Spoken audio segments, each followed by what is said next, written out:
Öncelikle selamun aleyküm. Elimizde bulunan fan Erensa'nın EBM PAPS kullandığı kazan fanı.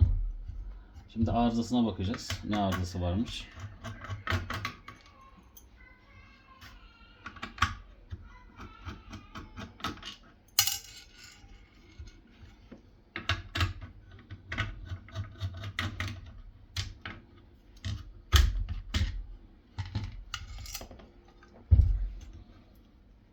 Gördüğünüz gibi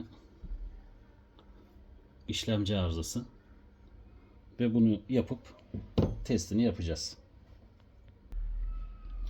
Evet, fanı topladık. İşlemcileri değiştirdik. Gereken parçaları değiştirdik. Parçalarının hepsini komple yaptık, taktık. Şimdi testini yapacağız. Peki ne yaptık biz bunda? Kumlamasını yaptık. Fanı güzelce boyadık. Rulmanlarını değiştirdik. Sadece testi kaldı. Şimdi bir de testini yapacağız. Evet. İlk önce minimum seviyemizi kontrol ediyoruz.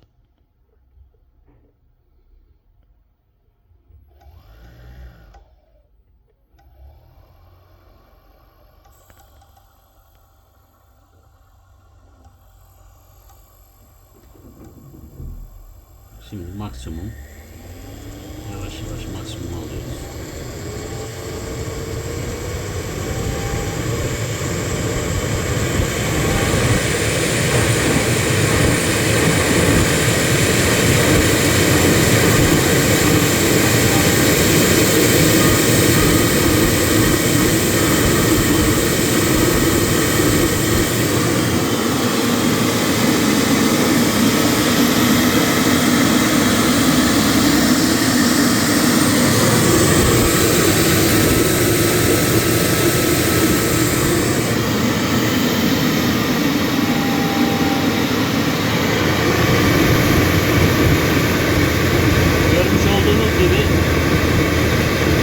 Bu cihazda çalışıyor. Tabii ki bunu biz de kartta deneyeceğiz. Bakalım kartta aynı tepkileri veriyor mu?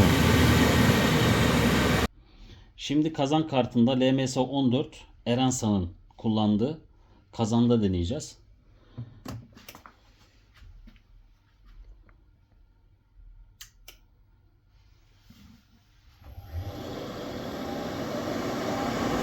Süpürmeyi yapıyor.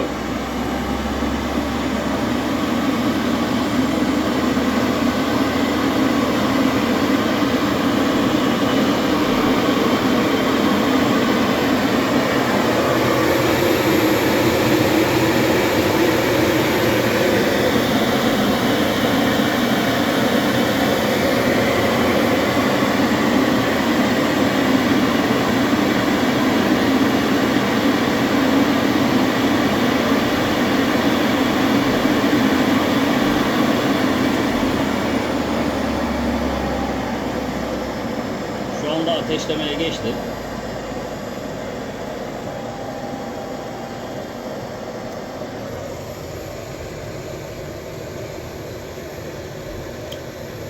Gaz açıldı.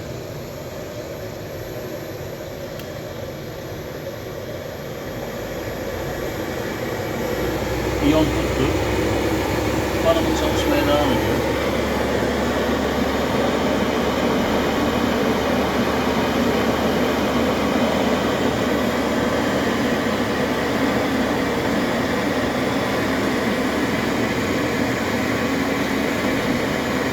Şu anda fanımız her şekilde çalışıyor. Biz bunu sahalarda da test ettik.